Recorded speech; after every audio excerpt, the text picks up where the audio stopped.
Apesar da execução de Virginia Balaguer, que deveria servir como um fechamento definitivo ao crime da Rua Fuencarral, o caso nunca se sentiu realmente resolvido. A complexidade das provas, as contradições sistemáticas da condenada e, acima de tudo, a persistente sombra de dúvidas sobre José Borsino, o filho e herdeiro da vítima, deixaram um rastro de pontas soltas que o tempo não pôde apagar. A ponta solta mais significativa de todo o caso foi José Borsino. Liberado por falta de provas diretas, tornou-se o único beneficiário da fortuna de sua mãe, Luciana Borsino. Seu comportamento durante e após o julgamento foi alvo de intenso escrutínio. Nunca demonstrou uma profunda dor pela morte violenta da mãe, mas sim uma atitude de cauteloso alívio, diante da resolução judicial que o exonerava. A promotoria nunca conseguiu demonstrar a existência de um pacto entre José e Higínia, seja por um acordo financeiro para dividir a herança, ou por um relacionamento mais íntimo que motivasse a ajuda da criada. O álibi de José, embora sempre frágil e dependente de depoimentos de duvidosa moralidade, nunca pôde ser desmontado categoricamente. Higínia o acusou em sua versão final e no patíbulo, mas a justiça considerou que seu testemunho final era tão inverossímil quanto o resto, dada sua longa trajetória de mentiras. A suspeita de que José Borsino havia orquestrado o parricídio, ou pelo menos contratado um terceiro que Higínia encobriu, persistiu no âmbito jornalístico e popular. A motivação era clara: o controle das finanças e a eliminação das dívidas. A ausência de provas diretas contra ele é o enigma central que define o caso, deixando uma pergunta desconfortável sobre se a justiça condenou a pessoa menos culpada para proteger a socialmente mais poderosa. Outro ponto solto se concentra no próprio crime. O uso de petróleo para incinerar o corpo e a cena do crime foi o elemento mais atípico e sofisticado. Virginia Balaguer, uma jovem criada com pouca educação, dificilmente teria concebido um plano de encobrimento tão drástico e com um elemento químico sem a ajuda de uma mente mais fria ou experiente. Essa dúvida se reforça com o detalhe do colar de pérolas.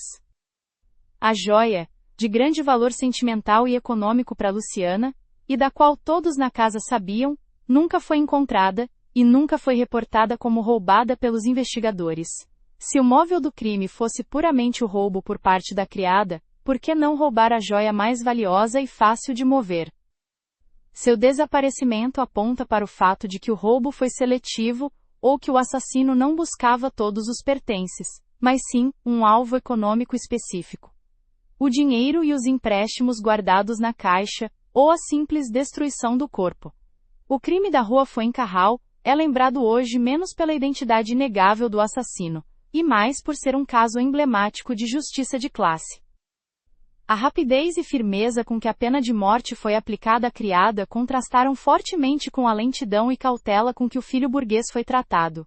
A imagem de Virginia Balaguer no patíbulo, mantendo sua acusação contra José Borsino, se gravou na memória coletiva como um símbolo da opressão da época. O morbo do público pelo caso não era apenas pela violência, mas pela confrontação de dois mundos: a miséria da criada contra a riqueza da patroa e do herdeiro. O caso da Rua Fuencarral fechou as portas ao espetáculo público da morte, sendo a última execução em Madrid por garrote vil, mas abriu um debate que perdurou. A justiça pode ser cega se o crime é cometido entre diferentes classes sociais? A dupla mentira de Higínia, o labirinto de suas versões, não apenas a condenou, mas deixou à posteridade o amargo sabor de uma verdade que se queimou junto ao corpo de Luciana Borsino, uma verdade que a justiça ou não quis, ou não pôde, desenterrar. Madrid, 2 de julho de 1888.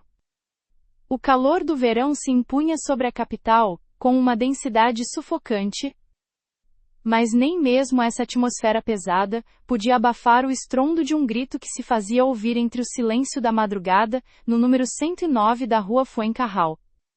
Eram 3 horas da manhã. Do segundo andar, o cheiro de fumaça acre começou a envolver o bairro antes que as chamas se tornassem visíveis. O fogo não era um acidente menor. Era voraz, determinado e surgia da residência da dona Luciana Borsino. Uma mulher de 50 anos que ali vivia com seu filho e sua única empregada. Dona Luciana era uma figura conhecida na vizinhança. uma mulher de fortuna moderada, viúva, conhecida por seus modos severos e seu hábito de emprestar dinheiro a juros altos, o que lhe granjeava tanto respeito superficial quanto profundas aversões. Era, em essência, uma agiota sem a formalidade de um banco, tecendo uma rede de dívidas e dependência ao seu redor. O filho de Luciana, um jovem chamado José, não estava presente naquela noite. Sua ausência se tornaria um dos primeiros mistérios de um caso que abalaria os alicerces da Espanha da Restauração, monopolizando cada manchete e cada conversa. Quando os vigilantes e os poucos vizinhos acordados conseguiram forçar a porta, o que encontraram não foi um mero incêndio acidental. O ambiente era irrespirável, mas o que realmente cortava a respiração dos primeiros a entrar era a cena na cama de Dona Luciana. O corpo da mulher estava irreconhecível, consumido em grande parte pelas chamas, mas o macabro detalhe de que a cama havia sido ensopada com petróleo antes de ser incendiada eliminava imediatamente a possibilidade de um acidente. Isso era um crime premeditado, calculado para incinerar a evidência. No entanto, o corpo não estava totalmente consumido. A forma como as chamas haviam atacado o corpo de Luciana revelou um detalhe arrepiante para os peritos que chegaram horas depois. Apesar do fogo, foi possível determinar que Dona Luciana não havia morrido por asfixia, nem por queimaduras. Alguém, antes que as chamas fizessem seu trabalho, havia-lhe infligido uma ferida profunda no pescoço com uma arma branca. Provavelmente uma faca de grandes dimensões ou uma adaga, cortando a traqueia e as veias jugulares. A mulher havia sido assassinada antes que o fogo tentasse apagar seu rastro. Este era um assassinato violento, revestido de uma brutalidade adicional pela pira funerária improvisada. Enquanto os bombeiros lutavam para controlar o incêndio, e os peritos começavam a registrar a cena em meio aos escombros fumegantes, foi feita uma segunda descoberta crucial. Em um dos cômodos contíguos, deitada no chão e aparentemente inconsciente, encontraram a única outra residente da casa, Higínia Balaguer. Higínia, uma jovem de apenas 20 anos e de origem humilde, era empregada de Luciana Borsino. A empregada foi retirada da casa. Seu estado era preocupante. Parecia ter sucumbido à inalação de fumaça e monóxido de carbono. Mas a análise rápida dos médicos da época não revelou feridas graves ou sinais de agressão física. O cenário parecia completo em uma leitura inicial e superficial dos fatos. Uma patroa assassinada e queimada em sua cama, e uma empregada que havia sobrevivido, milagrosamente ou por desígnios do destino, ao brutal ataque e incêndio, ficando inconsciente. A polícia, no entanto, logo começou a desconfiar da facilidade desse relato. O incêndio havia sido contido relativamente rápido pela ação dos vizinhos e dos serviços de emergência.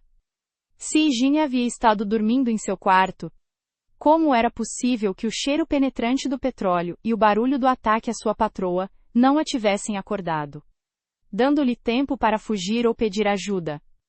E como ela havia permanecido inconsciente tempo suficiente para que o fogo e a fumaça inundassem a casa, mas não o suficiente para que morresse asfixiada como sua patroa? A lógica forense, por mais rudimentar que fosse em 1888, começou a traçar uma linha de suspeita firme sobre a única sobrevivente encontrada dentro da cena do crime. O contexto social da época, além disso, desempenhava um papel importante. Os preconceitos de classe eram fortemente arraigados. A imagem da empregada humilde, jovem e potencialmente ambiciosa, confrontada à patroa rica e autoritária, ressoava na mente do público e, portanto, na da polícia. Enquanto Higínia era levada ao hospital para se recuperar, a investigação se concentrou na cena. A casa, apesar do incêndio, revelou que nenhuma entrada havia sido forçada. Isso reforçava a ideia de que o assassino era alguém conhecido pela vítima ou De maneira mais perturbadora, alguém que vivia sob o mesmo teto. O móvel, por sua vez, parecia ser o roubo. Embora a senhora Borsino tivesse emprestado seu dinheiro a juros, sabia-se que guardava uma quantia significativa de dinheiro em espécie e joias em casa. Uma caixa forte, que estava na mesma sala que o cadáver, estava aberta e vazia. As primeiras estimativas policiais apontavam que o montante roubado somava mais de 3.000 pesetas. Uma quantia considerável para a época, além do valor inestimável de várias joias de família. O mistério, no entanto, se aprofundava quando se tentou confrontar a lista de objetos roubados com o que se sabia que Luciana possuía. O famoso colar de pérolas de La Borsino, do qual todos os vizinhos falavam, e que era a peça mais valiosa, não apareceu nem entre os restos, nem havia sido reportado seu roubo. A ausência deste objeto-chave, juntamente com a evidência de que o incêndio se concentrou primariamente no corpo da vítima e na caixa forte, e não no resto da casa para que se propagasse, sugeria que o motivo não era um roubo ao acaso. Tratava-se de uma execução meticulosa com uma tentativa de encobrimento.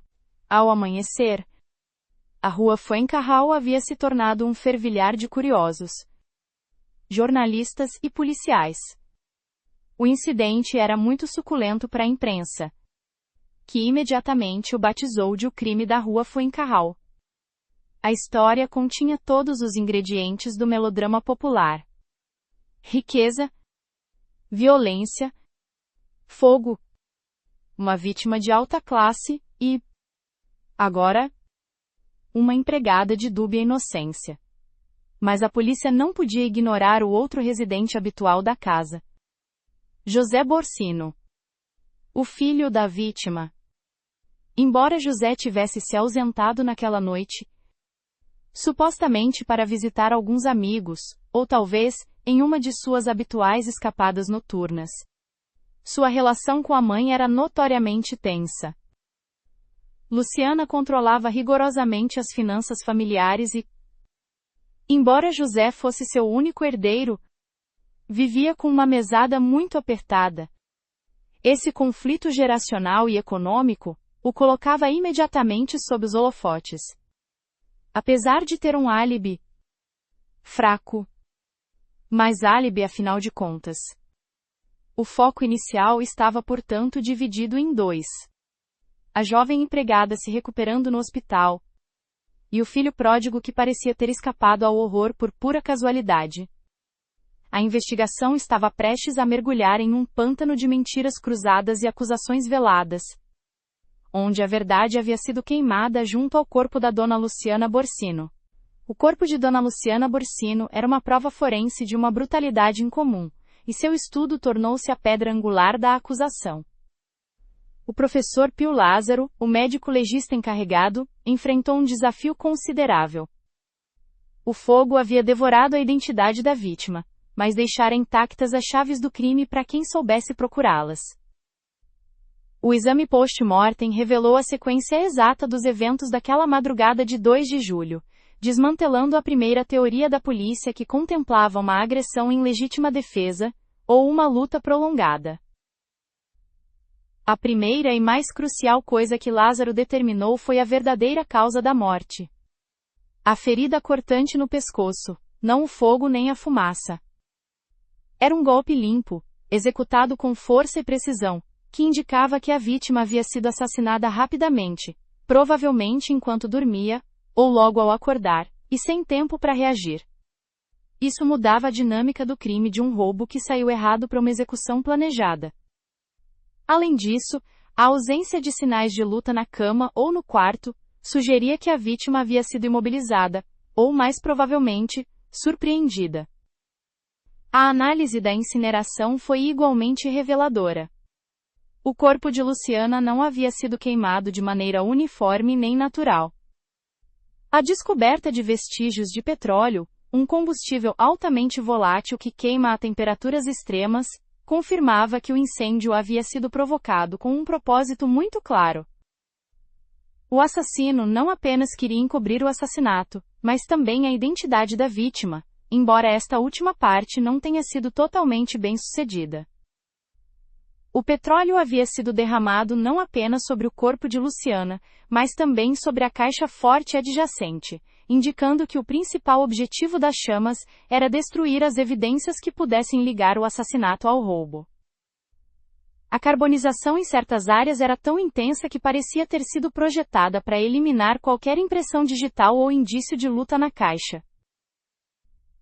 Enquanto os peritos trabalhavam, a polícia se concentrou em Higínia Balaguer, a empregada, que se recuperava no hospital. Sua sobrevivência era, por si só, uma anomalia. Quando os agentes a interrogaram pela primeira vez, Higínia relatou uma versão dos fatos que, sob pressão do interrogatório, desmoronou com uma rapidez suspeita. Higínia, que havia ingressado no serviço de Luciana Borsino há pouco tempo, apenas alguns meses, afirmou que ela havia estado dormindo profundamente e que a fumaça a havia despertado. Disse que tentou chamar sua patroa, mas que a densa fumaça e o calor a haviam forçado a recuar, caindo finalmente inconsciente. Um relato simples, mas que não se encaixava com o cenário. Os vizinhos testemunharam que o incêndio, embora grave, não havia sido explosivo em seus inícios, e que houve tempo suficiente para que uma pessoa acordada tivesse reagido, especialmente dada a forte odor de petróleo. Os médicos do hospital, a pedido da polícia, realizaram um exame mais minucioso da jovem empregada. Os resultados foram discordantes. Embora Higínia apresentasse sinais de ter inalado fumaça, estes não eram tão graves como se esperaria de alguém que havia permanecido inconsciente até a chegada dos bombeiros. O mais estranho eram as pequenas, quase imperceptíveis queimaduras que apresentava nas mãos e no antebraço. Estas não eram as queimaduras que sofreria alguém fugindo do fogo, mas sim aquelas que ocorreriam ao manipular diretamente um objeto incandescente ou um líquido inflamado. Os investigadores começaram a suspeitar que Higínia não havia sido uma vítima acidental do incêndio, mas uma participante, talvez até mesmo a autora intelectual ou material do fogo. O fator psicológico começou a desempenhar um papel crucial na investigação. Higínia Balaguer era descrita pelos vizinhos como uma mulher de caráter forte, reservada, e com uma aparente frieza emocional imprópria de sua juventude. Sua relação com Dona Luciana, segundo os testemunhos de outras empregadas e comerciantes próximos, era tensa. Luciana era conhecida por sua tirania doméstica, suas constantes reprimendas e seu controle excessivo sobre seus empregados, particularmente no que se refere à sua vida social e suas receitas. Os conflitos eram frequentes, muitas vezes centrados em pequenos roubos de comida ou dinheiro por parte de Higínia, que Luciana sempre detectava e punia. Havia um ressentimento acumulado, uma panela de pressão de agravos de classe e pessoais. É importante notar que isso entra no campo da hipótese, mas a análise psicológica da época, embora carente das ferramentas modernas, centrou-se na ideia de que Higínia possuía uma personalidade limítrofe, capaz de alternar a docilidade e a submissão com explosões de raiva contida. O assassinato, com sua subsequente tentativa de destruição pelo fogo, sugeria uma ira desmedida, algo mais profundo que um simples roubo. O petróleo não era apenas uma encobertura, era um ato de vingança, um desejo de aniquilação total do corpo da opressora. Sob uma nova rodada de interrogatórios, já sem a desculpa da convalescença, Higínia começou a mudar sua versão. As primeiras mudanças foram sutis, contradições menores sobre a hora em que se deitou, ou se havia ouvido barulhos antes do fogo. Depois, as fissuras tornaram-se maiores. Admitiu que não estava dormindo tão profundamente como havia dito. Finalmente, em um momento de grande tensão, a empregada desabou e confessou uma parte crucial do que havia ocorrido. Ela não havia sido a assassina, mas havia presenciado, ou pelo menos era cúmplice do crime. Sua nova versão introduziu um elemento novo e explosivo no caso, um homem.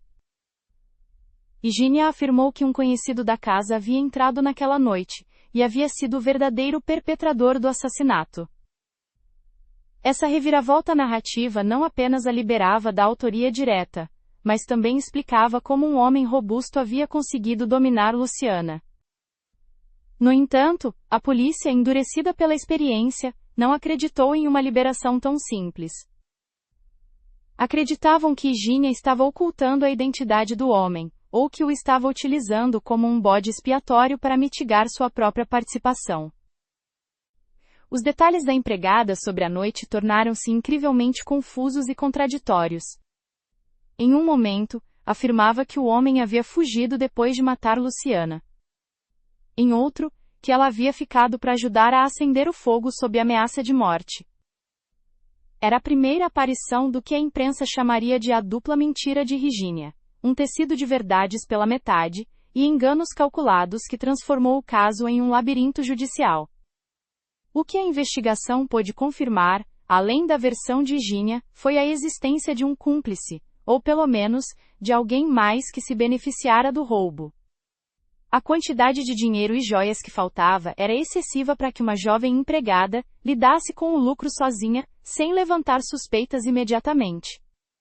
As autoridades sabiam que estavam procurando por duas pessoas: o assassino, que empunhou a faca e derramou o petróleo, e o cérebro que havia planejado o roubo da caixa forte.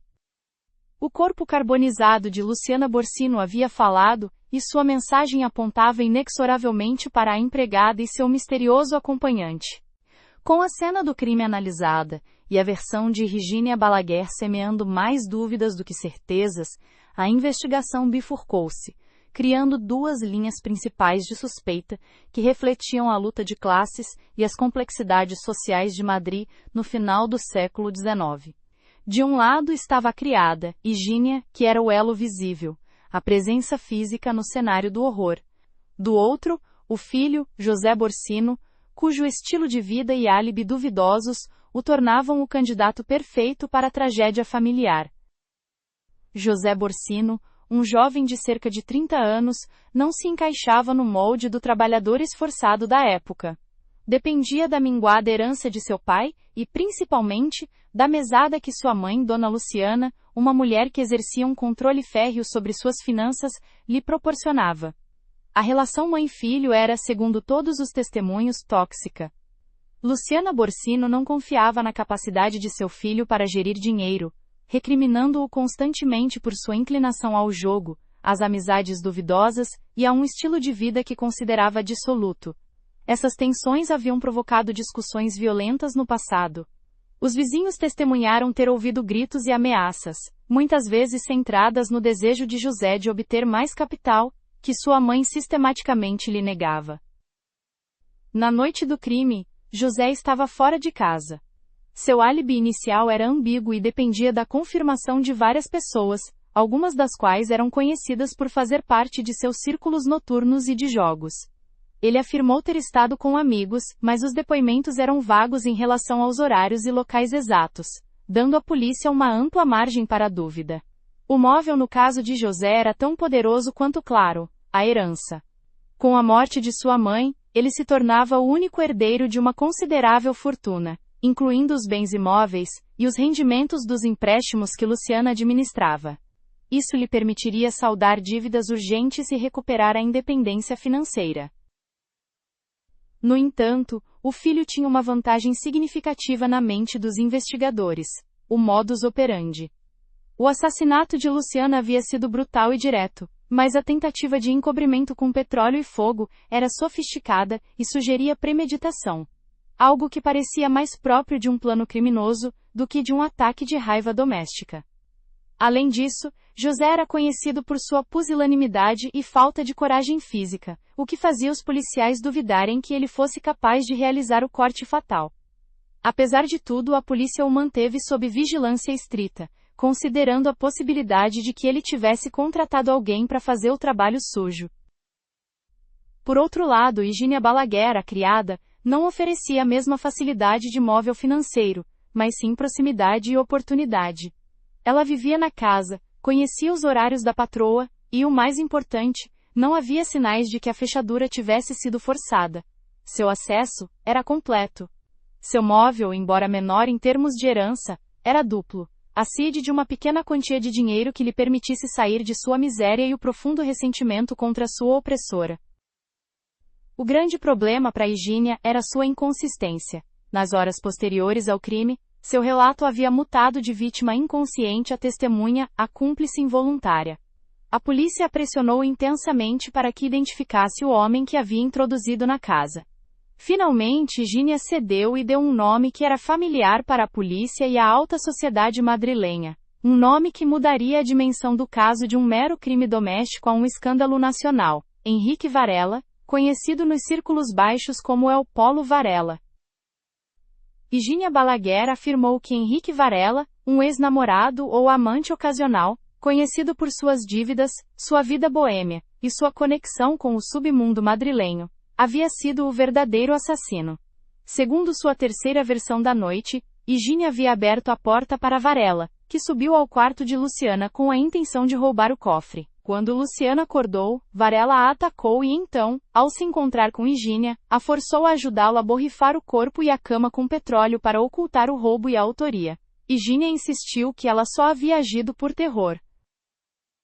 A identificação de El Polo Varela como o suposto co-conspirador desviou o foco de atenção para os estratos mais baixos e perigosos da sociedade madrilenha, mas não exonerou José Borsino. A polícia mantinha a teoria da Higínia Balaguer se tornou o epicentro e o maior obstáculo da investigação. Seu papel como única testemunha viva na cena do crime lhe conferia uma posição única, mas sua incapacidade de manter uma versão coerente transformou essa posição na de principal suspeita.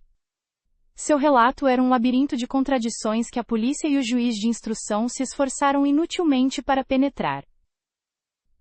Após identificar Henrique Varela, conhecido como El Polo Varela, como o assassino, Higínia se sentiu inicialmente aliviada da pressão, acreditando ter desviado o foco de sua própria implicação. No entanto, sua álibi não resistiu à análise forense, nem à investigação psicológica. A polícia sabia que, embora Varela pudesse ter sido o executor, Higínia era a chave que abria a porta e a única pessoa capaz de facilitar um acesso sem violência. O interrogatório se concentrou em forçar uma quarta, quinta ou sexta versão, buscando o ponto de ruptura que revelasse a verdade completa. A polícia da época, baseando-se na crença de que a classe baixa era inerentemente propensa à criminalidade por natureza ou por necessidade, tinha uma forte predisposição a acreditar que Higínia era, ao menos, cúmplice no planejamento. A empregada oferecia histórias que mudavam em detalhes cruciais: a hora da chegada de Varela, a natureza de seu relacionamento com ele, a quantia de dinheiro roubada e, o mais importante, sua própria participação no incêndio. Em um momento, Higínia admitiu que na noite do crime, ela e Varela consumiram aguardente. Essa admissão não apenas introduzia o fator do álcool na cena, talvez explicando a falta de sigilo ou a brutalidade do ataque, mas também reforçava a ideia de um encontro clandestino, planejado talvez para roubar a patroa. Ela afirmou que Varela a havia ameaçado de morte se não cooperasse. Essa era sua defesa central: coação. Mas essa defesa se enfraquecia diante da evidência física. Os médicos forenses, e em particular as queimaduras leves em suas mãos, sugeriam uma participação ativa na manipulação do petróleo e no início do fogo. Uma pessoa coagida que atua sob terror geralmente se limita a cumprir ordens de forma passiva. Higínia, por outro lado, havia sobrevivido ao incêndio em um quarto adjacente, aparentemente ilesa da brutalidade do ataque, o que a colocava em um ponto desconfortável entre a vítima de uma ameaça e a cúmplice ativa na ocultação. Outro ponto crucial de suas contradições girou em torno do dinheiro. O cofre estava vazio. Higínia primeiro afirmou que Varela havia levado todo o botim. No entanto, quando a polícia vasculhou seu humilde quarto, encontraram uma quantia em dinheiro em espécie muito superior ao que era considerado o salário de uma empregada de seu nível. Higínia tentou justificar dizendo que era dinheiro economizado de trabalhos anteriores, mas a quantidade, embora não igualasse as 3.000 pesetas roubadas, era muito coincidente com o momento do crime. Essa posse ilegal de fundos a incriminava ainda mais como participante no roubo. O conceito de dupla mentira criado pelos jornalistas referia-se à crença de que Higínia mentia não apenas para encobrir sua própria participação, mas também para proteger alguém mais, alguém com maior poder social ou econômico. A imprensa, em particular o famoso jornal El Liberal, começou a especular abertamente sobre a possível cumplicidade de José Borsino, o filho, e que Higínia, por medo ou em troca de uma promessa, estava encobrindo o parricida. Essa especulação jornalística se baseava na ideia de que um crime tão calculado, com o uso de petróleo para a destruição de evidências, era sofisticado demais para ser obra exclusiva de uma empregada e de um criminoso de pouca monta como Varela. Acreditava-se que o plano havia sido orquestrado por alguém com conhecimento legal e financeiro, alguém que conhecia as possíveis fraquezas da investigação policial da época. A polícia de Madrid, enfrentando o dilema de ter dois suspeitos de classes sociais muito diferentes, decidiu pressionar Varela, esperando que seu testemunho, juntamente com o de Higínia, construísse o caso. No entanto, quando Eupolo Varela foi preso e interrogado, sua versão foi o oposto da de Higínia. Varela negou veementemente ter estado na rua Fuencarral na noite de 2 de julho, afirmando ter uma álibi sólida, e apresentando testemunhas que confirmavam sua presença em outra parte de Madrid. O caso estagnou. A única evidência que vinculava Varela ao crime era o testemunho de Higínia Balaguer, uma fonte totalmente desacreditada por suas próprias contradições.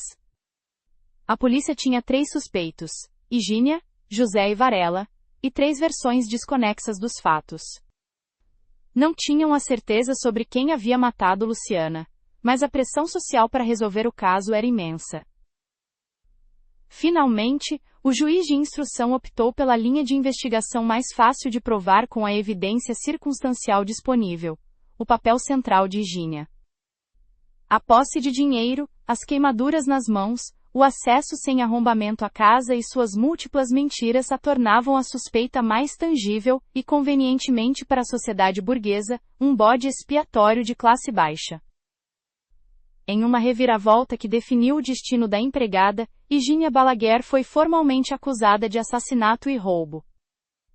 Seu labirinto de versões não apenas não a salvou, mas a enterrou sob a suspeita de perjúrio e cumplicidade, garantindo que, embora não tivesse sido a única responsável, seria a principal condenada ante o Tribunal de Justiça e, sobretudo, diante da opinião pública. A justiça se preparava para buscar uma sentença exemplar que acalmaria o morbidez social, mesmo que isso significasse ignorar as pontas soltas que apontavam para outros participantes. A entrada de Henrique Varela, apelidado de Eupolo Varela, não crime da rua Fuencarral, elevou a complexidade do caso e o arrastou para as águas turvas do crime madrileno. Varela não era um assassino profissional, mas um homem de cerca de 30 anos, conhecido nos submundos da capital por sua vida dissoluta, seus vícios e sua desesperada situação financeira. Seu apelido, Eupolo, referia-se a uma juventude que, apesar de sua má reputação, ainda conservava certo apelo físico e desparpajo. Varela era um parasita social. Havia conseguido sobreviver por meio de pequenas fraudes, jogos de azar e, segundo rumores, aproveitando-se de mulheres de posição social acomodada ou economicamente vulneráveis. Sua vida era uma constante fuga de dívidas crescentes. Essa desesperação econômica o tornava um suspeito altamente plausível para um crime com um móvel de roubo violento. Higínia Balaguer, em uma de suas múltiplas declarações, o havia apontado como o autor material do assassinato, afirmando que ele havia empunhado a faca, e depois a forçado a participar no encobrimento com o petróleo. Segundo a versão da empregada, Varela havia sido introduzido na casa graças a ela, sob o pretexto de um encontro, e que seu verdadeiro objetivo era roubar Luciana Borsino, aproveitando seu conhecimento de que a idosa guardava dinheiro e joias em casa. A polícia agiu rapidamente para prender Varela, baseando-se quase exclusivamente no testemunho de Higínia. Quando foi localizado e preso, Varela se comportou com uma insolência e uma frieza que alguns interpretaram como culpa e outros como a arrogância de um homem inocente, mas acostumado a lidar com a autoridade. No entanto, o interrogatório de Varela forneceu aos investigadores um relato que contradizia absolutamente tudo o que Higínio havia dito. Varela negou qualquer participação no crime. Sua álibi era simples. Afirmou ter passado a noite do crime em uma das inúmeras casas de jogo ou bordéis que frequentava em um bairro diferente de Madrid. Seu testemunho foi corroborado inicialmente por várias pessoas do seu entorno, embora a credibilidade desses testemunhas fosse questionável, uma vez que eram companheiros de vício ou pessoas interessadas em protegê-lo. O conflito de versões se tornou a principal dor de cabeça para o juiz de instrução. Eles tinham duas pessoas se acusando mutuamente, mas sem uma evidência física que ligasse Varela à cena do crime. Não foram encontradas marcas de sangue em suas roupas, não havia restos de petróleo em seus sapatos ou pertences, e sua álibi, embora de baixa qualidade moral, se mantinha em pé. É importante assinalar que isso entra no terreno da hipótese, mas a polícia considerou várias possibilidades em relação à conexão Varela-Higínio. Primeiro, que Higínio havia mentido sobre a participação de Varela para proteger José Borsino, o filho, ou um amante mais importante. Segundo, que Varela e Higínio eram cúmplices, e que Varela havia ficado com a maior parte do botim, enquanto Higínio ficou com a quantia menor encontrada em seu quarto. Terceiro, e talvez o mais inquietante, que Varela havia sido contratado por José Borsino para cometer o parricídio, aproveitando a conexão de Higínio como intermediária e dando a José uma distância da execução. Embora a ideia da cumplicidade entre Higínio e Varela fosse plausível, dada sua conexão anterior e seus perfis econômicos, a polícia logo encontrou um detalhe, que minava a versão de Higínio sobre Varela, como o autor material. A análise das lesões de Luciana Borsino, concretamente a precisão do corte e a ausência de sinais de luta, sugeriam um ataque rápido e mortal. Um indivíduo sob os efeitos do álcool, ou consumido pela desesperação, como era Varela, poderia ter agido com mais desastrada. No entanto, isso é apenas uma apreciação psicológica, e não um fato provado. A imprensa, entretanto, se apaixonou pela figura do Paulo Varela. Representava o perigo moral da cidade, o vício personificado. Sua imagem de vagabundo, jogador e potencialmente assassino, se vendia muito melhor do que a figura pusilânime de José Borsino. Sua detenção serviu para alimentar o mórbido social e distrair a atenção das possíveis implicações da classe burguesa. Apesar das intensas pressões e das múltiplas acusações de Higínio, que continuou insistindo que Varela era o responsável, a álibi de Eupolo se manteve firme. As autoridades foram obrigadas a liberá-lo da acusação de homicídio, embora tenha sido retido por várias acusações menores relacionadas às suas dívidas e vícios, um destino quase inevitável para ele. A libertação de Varela teve um efeito devastador no caso. Se Varela não era o assassino, o único fio condutor entre o corpo carbonizado e o perpetrador era novamente Higínio Balaguer e seus testemunhos inconsistentes. A polícia, ao se ver sem o criminoso confesso que esperavam, voltou seus olhos para o filho, José Borsino, e a possibilidade de que Higínio o estivesse protegendo, ou, alternativamente, a busca de um terceiro indivíduo, um verdadeiro assassino profissional que nunca apareceu. A verdade havia afundado mais profundamente no labirinto da dupla mentira de Higínio, deixando a polícia com a desconfortável sensação de que a solução mais fácil, culpar a empregada e o vagabundo, não era a solução correta. A investigação, centrada nas contradições de Higínio Balaguer e na ambígua álibi de José Borsino, encontrou um inesperado ponto de virada com a aparição de uma figura periférica, mais crucial, Dolores Ávila, uma amiga íntima da empregada. Dolores, conhecida popularmente como a Velhinha, não apenas tinha conhecimento íntimo da vida de Higínio, mas também possuía informações diretas sobre os movimentos e planos da criada nos dias que antecederam o crime. Dolores Ávila era uma mulher idosa, de classe humilde, que se sustentava com trabalhos ocasionais, e mantinha uma estreita relação de confidencialidade com Higínia.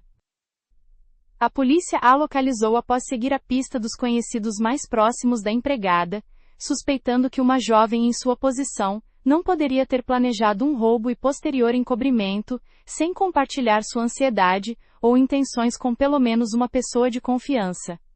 Quando a polícia interrogou Dolores, ela inicialmente se mostrou evasiva, protegendo sua amiga por lealdade ou medo.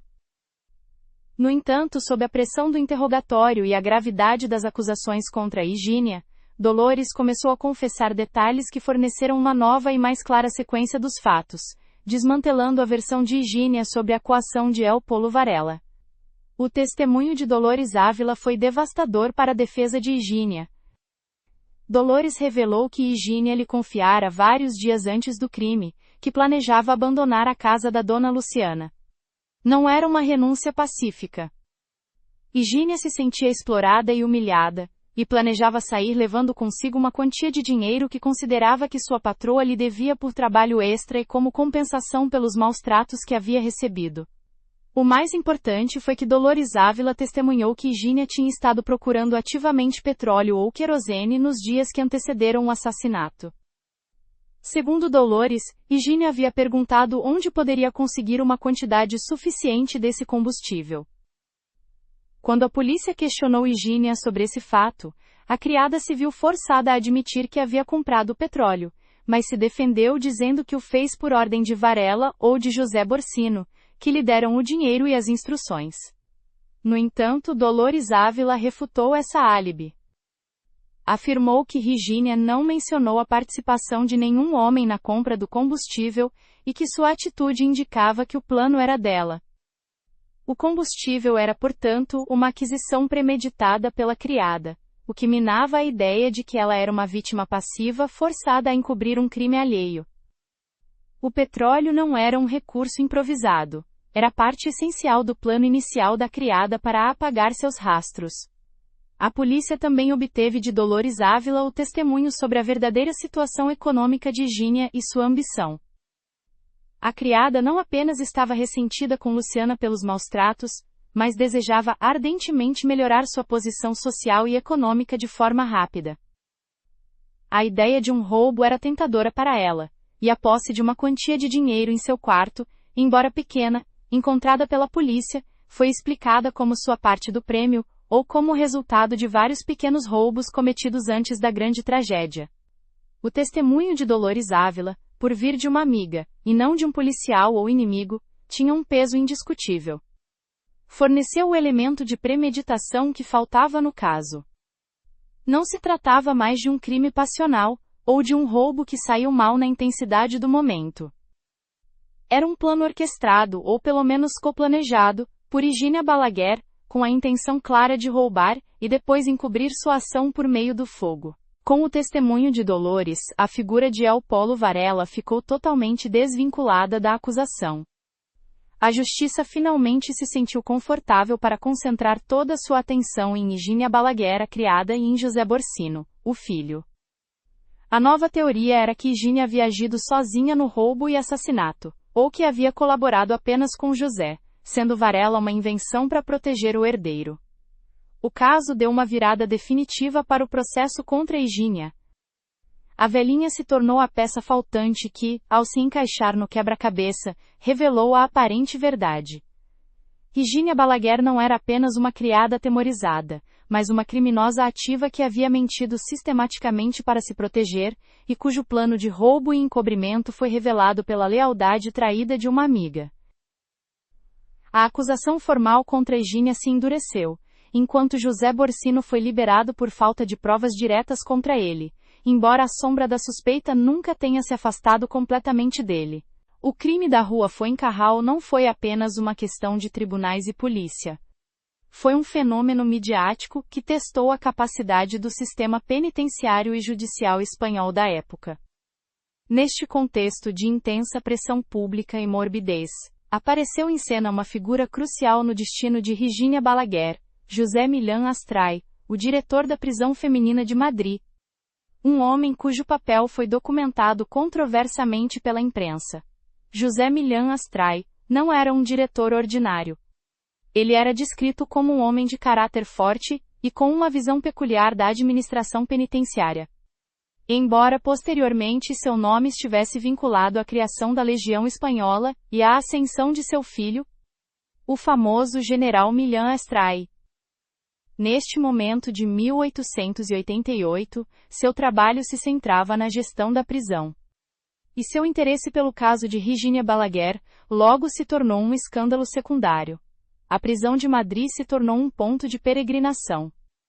Os jornalistas, ansiosos por obter declarações exclusivas da criada, cercavam o local. Virginia, ciente da atenção que gerava, começou a se comportar de forma errática. Mantinha suas versões contraditórias, às vezes acusando Varela, outras vezes insinuando a cumplicidade do filho, José Borsino, mas nunca admitindo a autoria sozinha. Millán Astray interveio diretamente no manejo da prisioneira. A versão oficial é que ele tentou ganhar a confiança de Virginia para obter uma confissão completa. O diretor lhe ofereceu privilégios incomuns para uma reclusa acusada de um crime tão grave. Sabe-se que Virginia recebeu melhores alimentos, permissões especiais dentro da prisão e até, segundo alguns relatos da época, acesso a visitas e correspondências sem a vigilância rigorosa habitual. O diretor acreditava que a compaixão e a proximidade, em vez de coerção, a levariam à verdade. No entanto, essa relação entre o diretor e a reclusa foi interpretada pela imprensa e pela sociedade como um comportamento indevido e suspeito.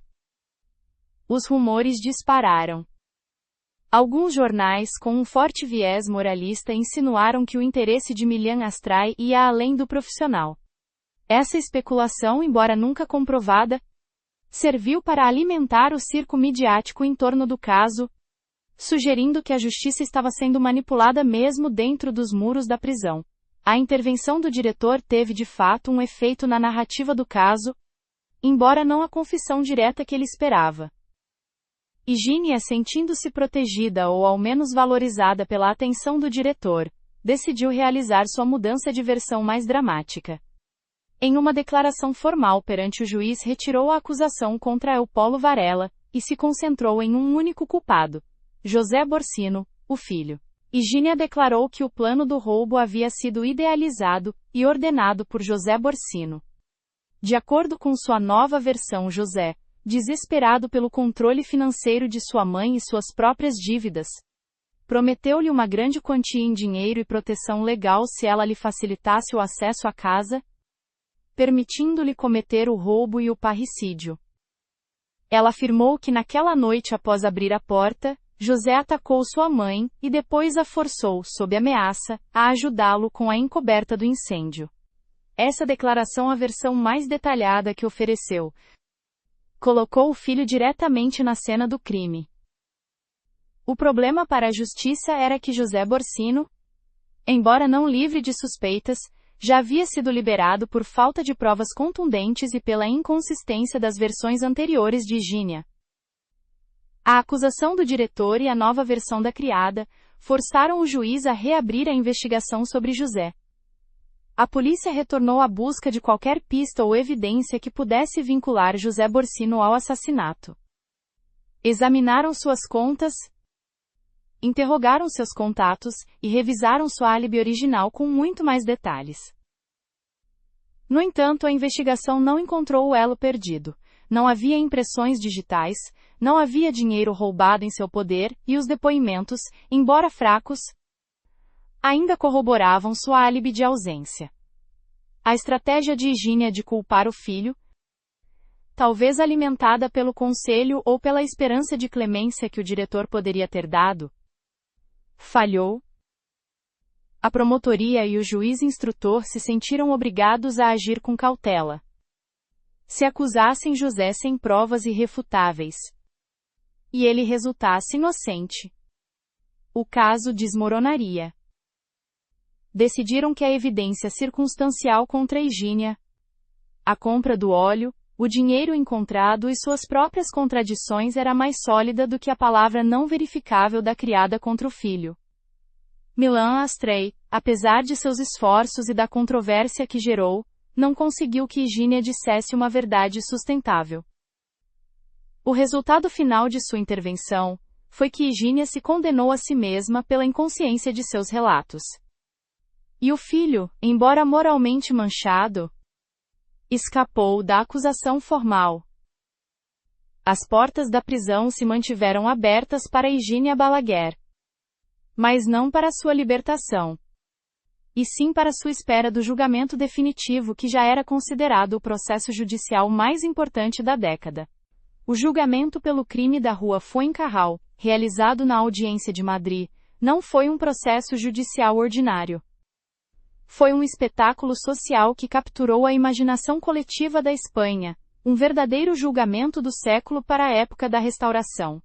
A sala da audiência se transformou em um teatro, onde a luta entre as classes sociais, a moralidade vitoriana e o apetite pelo mórbido foram exibidos sem pudor. A imprensa, que já havia desempenhado um papel protagonista na investigação, se soltou durante o processo.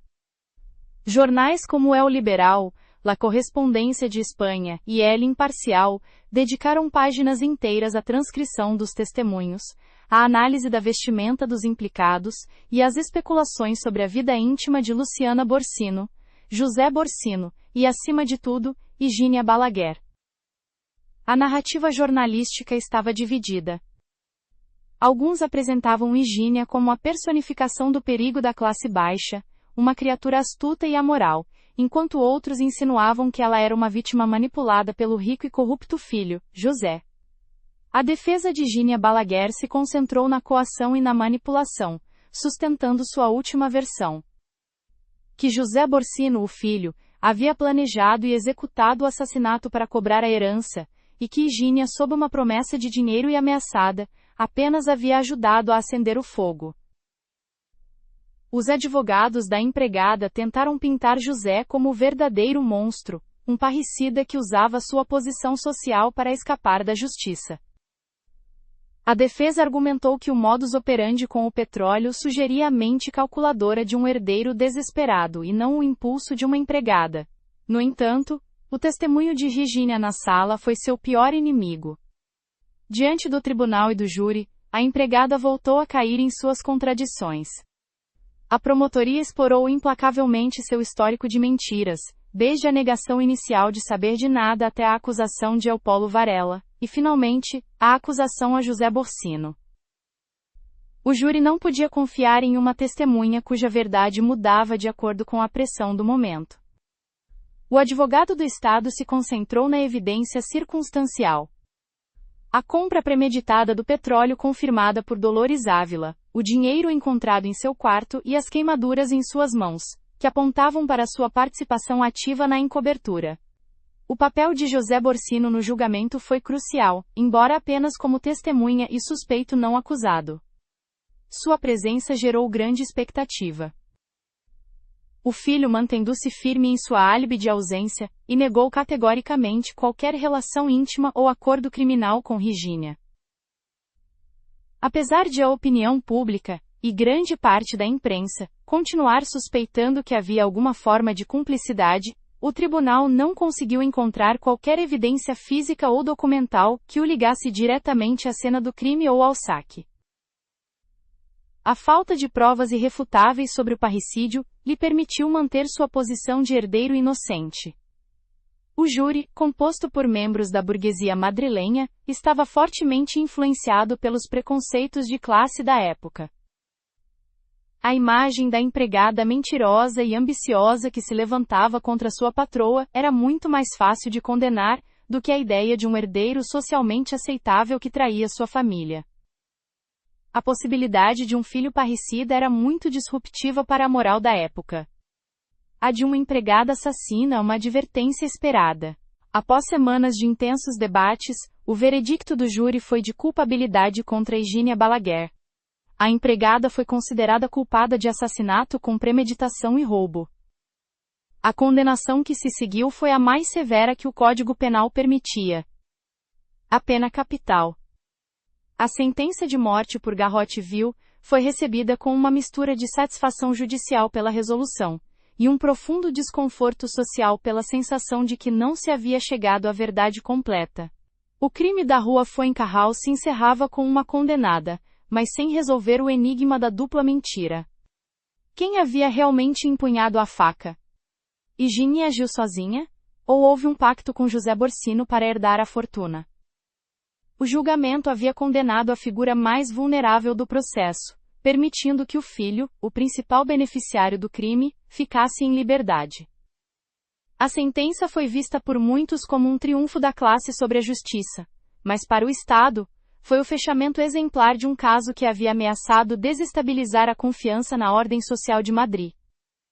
A etapa final desse drama judicial estava por vir, com uma execução pública que serviria como advertência a toda a sociedade. A sentença de morte imposta a Higínia Balaguer pelo assassinato de Luciana Borsino marcou o capítulo final e mais sombrio do crime da rua Fuencarral. A condenação a garrote-vil não era apenas uma pena capital, mas um espetáculo público que a Espanha de 1888 utilizava como advertência e catarse social. Após o veredicto de culpabilidade por assassinato com premeditação e roubo, Higínia Balaguer apresentou os recursos de apelação de rigor. No entanto, a condenação foi ratificada pelo Tribunal Supremo. A pressão social para que se fizesse justiça era avassaladora. A sociedade, impulsionada pela imprensa, exigia uma resolução firme e exemplar para um crime que havia perturbado a paz do lar burguês. A última esperança de Higínia recaiu no indulto real, um pedido de clemência dirigido ao rei da Espanha. A defesa de Higínia, e alguns setores da opinião pública que ainda acreditavam na possível implicação do filho, José Borsino, argumentaram que as contradições da empregada não garantiam uma certeza absoluta sobre a autoria material.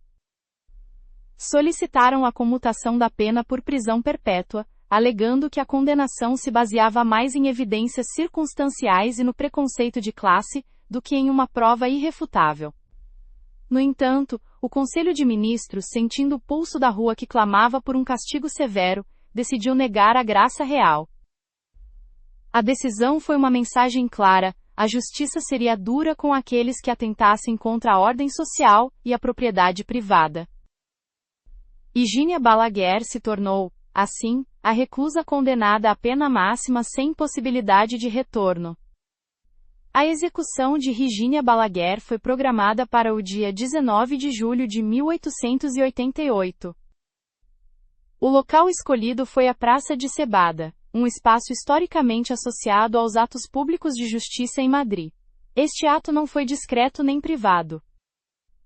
Foi a última execução pública por garrote-vil que seria realizada na capital, um evento de ressonância histórica. Na noite anterior à execução, a praça se encheu de milhares de pessoas.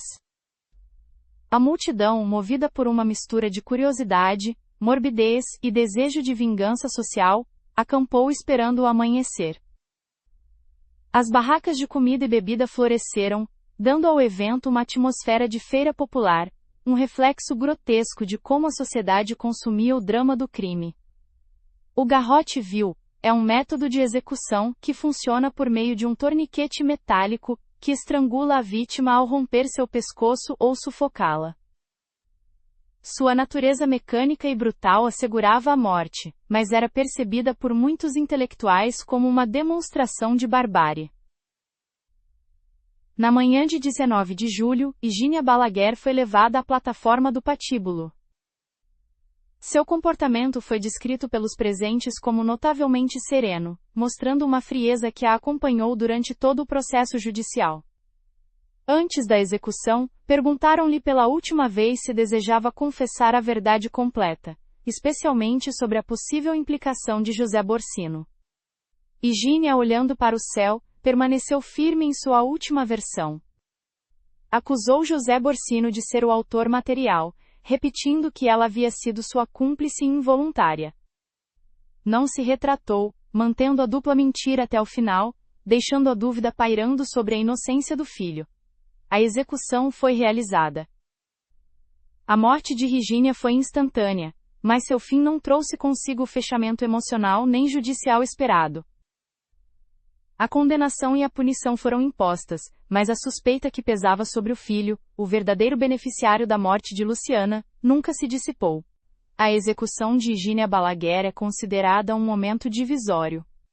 Embora a justiça tivesse condenado a empregada por assassinato e roubo, a sociedade ficou com a incômoda sensação de que a verdade completa havia morrido com ela no patíbulo.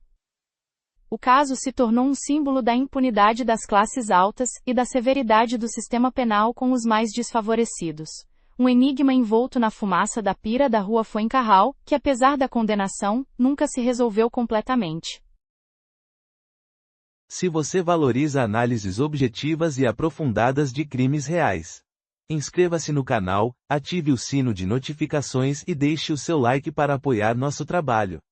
Sua participação é fundamental. Deixe um comentário e junte-se à comunidade Misteria.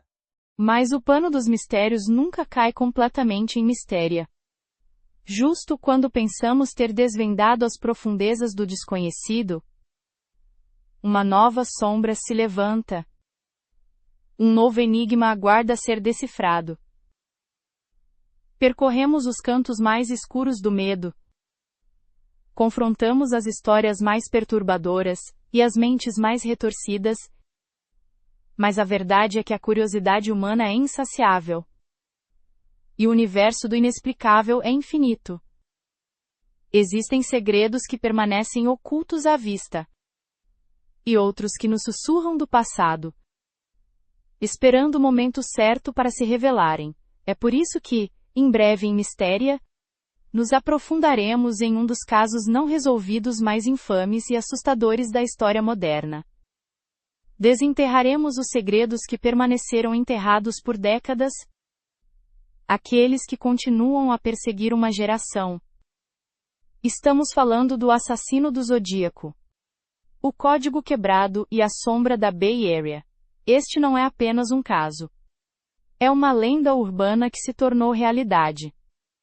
Um fantasma que aterrorizou São Francisco e arredores com uma série de crimes brutais e mensagens criptográficas.